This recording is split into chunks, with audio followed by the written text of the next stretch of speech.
Neil here again from TopFX, showing you another easy way to execute a trade using the CTrader platform.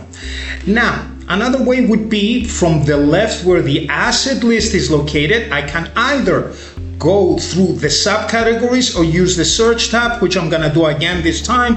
This time I would like to do gold, so let me type gold. I get all the possible results. I click on the asset. Then from there, while I highlighted the asset, I right click on create new order. The window would appear. I need to fill in the details. So like I said, sell or buy. Randomly, I'm gonna choose sell.